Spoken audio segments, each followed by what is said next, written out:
Hey, what's up there, YouTube? Ask a Nerd TV here, and today we're going to be talking about things you can do to optimize your computer and help speed it up if it's slow. If you've had it for a while, maybe you've had it for like 6 months, maybe you've had it for a year. When you first got it, it was running fast, and now you're like, why does it take so long to boot? Why does it take so long to open this application? And things like that. So, the first thing that we're going to look at is your startup applications and services. And to do this on your keyboard, you're going to hit Control, Shift, Escape. When you do that, you're going to get to here. This is what it's going to look like right here. So you're going to hit the More Details, and you're going to go to Startup. Now, you can do these by name. You can do these by startup impact. Whatever you want to do. Like for me, I need to disable that. So we'll go ahead and disable that. As you can see here on the right hand side, I have some stuff that's enabled and a lot of stuff that's disabled. And that's another way you can click on any of these tabs up here and sort by that way. So for me, just for sake, I'm going to do it by what's enabled and what's disabled. And let's go ahead and disable this. So the more of these things you have disabled, the faster your computer is going to boot, because you won't have all this stuff gunking it up. Another thing you can do, open your start menu, type in msconfig, as you can see right here. Click that. Now, something you can do in here, you can go into services, check the box that says hide all Microsoft services, and now you should just see all the different applications, services that boot with your computer. Now, I'll let you decide what to turn on and what to turn off. If you don't know what it is, I would say don't turn it off. Or at the very least, pull up your browser, go to Google, look up what it is, and see what application it's for and stuff like that. You can go through here, as you can see with some of the stuff, you can uncheck the boxes, and those services won't start when your computer starts. So you uncheck some of these boxes, and then bam, as soon as you log in, these things won't start, and whatever's checked will start. Another thing you can do, you can go to boot, and in here you can go to advanced options, and you can change your number of processors to the max. Additionally, you can change your memory to the max. Okay, so after doing that, another thing you can do, I already have it open, you can defrag. If you have a hard drive, you can defrag your hard drive. So as you can see, I have 3 SSDs. You just click on your hard drive, you click Analyze, and you can't see it here because it's already been formatted, but there would be an option.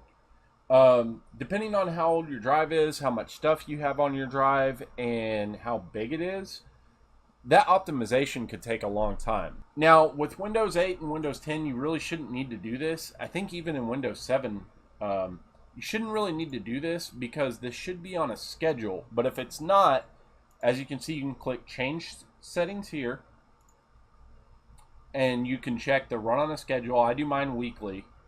And then you can choose which drives. Now, I suggest doing this for all drives.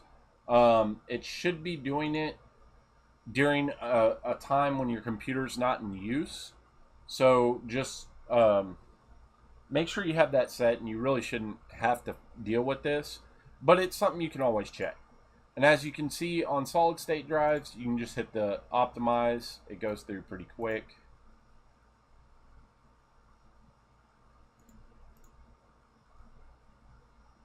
Like so.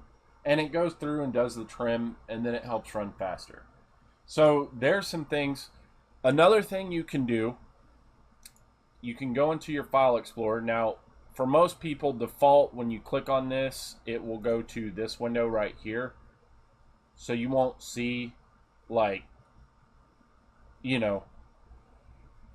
won't see what I just showed you.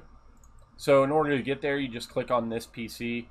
If you prefer this view, what you can do is you can go to View, you can go to Options, and right here where it says, for you it'll say Quick Access, you can change it to this PC, hit Apply, hit OK, and now every time you open that, you'll get to this window. So another thing you can do, you can go here, right click on your drive, left click on Properties, and you can left click on Disk Cleanup. Now, I always do the Cleanup System Files option. The reason why I always do the Cleanup System Files option, as you can see, 3.16 gigs. One of the options is Windows Update Cleanup. These are the updates that your computer downloads when it does a Windows update. And if you haven't cleaned these out in a long time, it could take up like tens of gigs easily. So you want to make sure all the boxes are checked. Just know, as you can see here, I have downloads unchecked. The reason for that is because it'll literally clear out your downloads folder. If you have a lot of stuff in your downloads folder you don't want to lose, what I would suggest is moving it to another location and then checking the box, or just leaving it unchecked. So after all that, you just click OK. And even though I'm on an SSD, this is going to take a while. Another thing, if you look at my C drive, you'll see right here, allow files on this drive to have contents indexed in addition to file properties. If you notice, I have this unchecked. Now default in Windows, I believe it's XP and up, this box is checked. And what this does is there's an indexing service in the background that's always like checking your file names and indexing them into like a little database. Literally, the whole purpose of this is so if you want to go to your like games drive, right, and you want to do a search for, let's say I want to do a search for this ROI coin. Now you see, this is an SSD, so it didn't take very long. But if this was a hard drive, like for instance, let's go back to here and let's search for ROI coin. Look at how long that's taking. So that's all indexing does, is it puts these file names, see how long it's taking to search the drive? It puts the file names in a database so that when you search for it, it can pull it up faster. Now, this is very helpful if you use Outlook a lot and you're constantly searching for emails. So like in a office setting, I would not recommend turning this off because it could help speed up like finding files in your Outlook. It could speed up finding like that spreadsheet that you made 2 weeks ago, or that PDF that you need to send off to your boss. So I wouldn't recommend that. But if you don't use this search function a lot, if you're not an Outlook or just any email user and you're not searching a lot, I would say turn that off for all of your drives, including your SSDs, because all in all, especially for the SSD, I mean, you're just using more writes to the drive. And I know the quality of drives nowadays isn't so bad that for SSDs that it's really something you have to worry about anymore. But I would still recommend it, because why not get that extra little bit of life out of your drive by disabling it? And additionally, when you're on an SSD, like you saw that was a SATA SSD, that was a hard drive. This isn't an NVMe SSD, Western Digital 1 terabyte black. Let's do a search for ROI coin on here. I may not have it on here, but look at how fast that was. And look, it's not even searching anymore. So especially on SSDs, I don't see a point in using that. So I recommend turning it off, but it's really subjective to how you use your computer.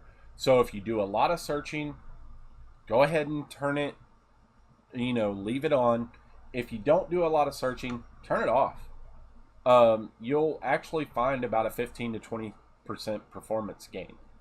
You can click on Start, type in Control Panel. You can go to Control Panel, and then here you can left click on system and you'll get to this. So in here, what you'll want to do is go to advanced system settings. Once you're in advanced system settings, what you'll want to do, you should immediately be taken here.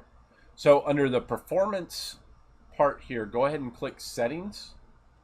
Here's where you can, you can do whatever you want here. But if you want to leave Windows looking pretty but get the most performance, one thing I'm going to tell you, uncheck show Windows contents while dragging. And then show shadows under Windows. Turn those two things off, and what you'll see, this is what will happen. So when you're moving, instead of seeing what's in the window, you're going to get this line.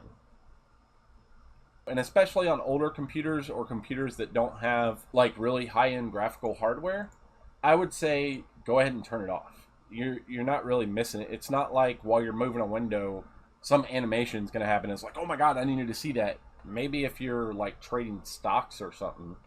The next thing you want to do in here, go to settings, go to advanced. Right here under virtual memory, click change. If you have like only 4, 6, or 8 gigs of RAM, I suggest going in here, setting a custom size. You want to make sure first, you know, that for the custom size you're going to set, that you definitely have enough space on your drive, because this is going to take up all of that drive space that we're about to allocate. Now, if you have 4 gigs of RAM, the initial size, I would say, we're going to go ahead and calculate this out. 1024 megabytes, that's 1 gig. So for the minimum, if you have 4 gigs, we're going to do 1024 times 4, which should be 4096. So for the minimum, we're going to do 4096.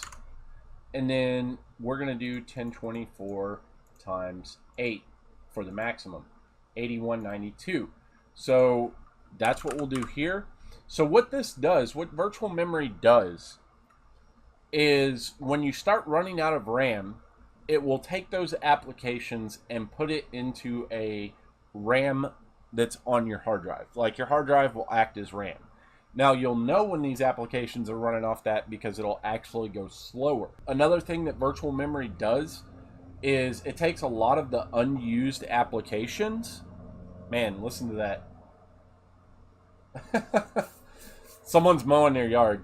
Anyway, it will take some of the unused applications that you're not using right then and put it in the virtual memory. That way the applications that are in RAM that you are using at that time will run a lot faster, and it'll just help overall. I would not recommend turning this off because if you do, Windows will yell at you for having it off. So once you set those, just click set, and then you can click OK and then apply and OK. So if you have 8 gigs of RAM, I would suggest 8192 for your low, and then 12288 for your maximum. If you notice, whatever your RAM is, I'm taking a quarter. Like the maximum is a quarter above what you have. I mean, that's just what I recommend. So again, you will hit set. And then the next thing I will suggest is one of my favorite applications, CCleaner. You can run CCleaner. You can do an analyze. It'll analyze your PC for junk. As you can see there, it found 2.5 gigs worth of junk, pretty much. Click the clean all button. Now there is a registry cleaner in here, but I have had one time where using this, it actually completely hosed the registry and I had to restore it. So if you don't know what you're doing in that aspect, I totally wouldn't recommend using this function, because if you have to restore the registry, you literally have to boot into like the startup mode and go into command prompt and run the backup that you made. But I will show you how it works. So you're going to scan for issues. Stuff's going to pop up here. and then you're going to click Fix Selected Issues. Now it's going to ask you, do you want to back up? I always click yes. Always. You can choose, like for me, I always name it the date. So today is 05/27/2019. I always put the dashes in there. That way I can restore it from command prompt if I have to. And fix all selected issues and click close. Now, of course, after doing that, you want to run it one more time because that's not going to clean everything out. So you're going to get here, fix selected issues. I'm going to say no this time. And the reason being is I already created that backup. So there's no point in doing it again. And then scan for issues. I always just scan for issues until it doesn't find any. Nothing to clean out. As you can see, there's nothing to clean out. So that's it. We're done with that. And as you can see, this disk cleanup is still going. Another thing you can do, just to make sure, is you're going to click start. You're going to go to command prompt. You're going to right click and run as administrator. Now here you can check and see if your drive has any issues. So you can hit WMIC. You'll type in disk drive, all one word, space get, space status. And then you hit enter. And as long as everything here shows okay, then you're good. There's really nothing else you need to do. From here, you can hit exit, or you can type in exit and hit enter. You'll get back to the command prompt. And yes, this is a little technical, but it's easy. We're not changing anything, so there's nothing to be scared of. The next thing you can do is you can do a check disk. And then, like, for example, let's do F, because that's the NVMe. It's the fastest drive. You can do this. Do a check. You're going to see it's going to go through. And as you can see here, Windows has scanned the file system and found no problems. That's good. But if it did find problems, what you'd want to do is check disk F/F. The /F is for fix. I'm not going to do that now. The other thing is, usually doing a /F requires a reboot. So mainly all you're doing is just checking to make sure your drive is good. And then the last thing you can do is SFC, System File Checker, /scan now. And what this is going to do is it's going to check all your Windows system files and make sure that they're not corrupted, that there's no issues with them. And if it does find some kind of corruption, it'll go out to Windows, it'll download the file and replace it with a non-corrupt version and get everything taken care of. Now, that's one of the things I recommend. That's a lot of the stuff I recommend. And as you can see, I mean, it really hasn't taken us that long. What are we into now? We're 23 minutes into it. So less than 30 minutes of your time. You can do this like once a month. It'll help. If you really want to go further into it, you can go into your control panel and you can go to power options. Additionally, you can just type power options and you can edit your power plan there. But go into power options, set your computer to high performance. If you really like, if you're on a laptop, then you're going to see different options here. Some of the options are going to be like while you're on battery or while you're plugged in. If you do high performance, I only recommend it for plugged in. You know, you don't want your battery dying in like 30 minutes on your laptop when you're not plugged in. So I would recommend only changing the settings for when you're plugged in. You can additionally go into here, go into the advanced settings, and you can see here what my settings are. So I never have my hard disk turned off. I always have maximum performance. Again, if you're on a desktop, there's no point in not having it. Slideshow is always available. Wireless adapter settings, maximum performance. Sleep settings, never. Off. Hibernate, never. Allow wake timers, enable. USB settings, enabled. Power buttons and lid. Power button is shut down. Now I don't have a sleep button, so I just left that default. I just have a power and a reset button. So yeah. PCI Express, off. We don't want any power savings. processor power management. What this is saying is minimum processor state is 100%. The system cooling policy is active. In other words, always keep the processor cool.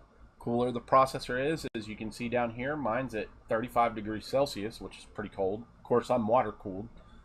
And then the maximum state's 100%, and then your display, never turn it off. Now, that's subjective. I don't turn mine off because I use my screens a lot. So that's subjective. So if you want to have it turn off after like 10 minutes or whatever, if you frequently get up and walk away, then have it turn off. I mean, it could be disruptive, like if you're watching YouTube or something like that. It could accidentally turn off. That's the other reason I watch a lot of videos. So these are all the things I recommend for speeding your computer up. And then after you're done doing all this, simple, start and then do a reboot. And there you go. So those are my tips for, how to speed up an old computer or how to speed up, your current computer. If you like this, go ahead and hit that subscribe and like button. If you want to see more videos or how-tos on your computer, like how to do stuff, comment below and let me know. And if you want to see some crazy videos like tech stuff, like, hey, how far can Wi-Fi travel if I mount an antenna on a 60-foot tower? If you want to see something like that, like, comment below and hit that like and subscribe. Anyway, this is Ask a Nerd TV. Thanks for stopping by. Have a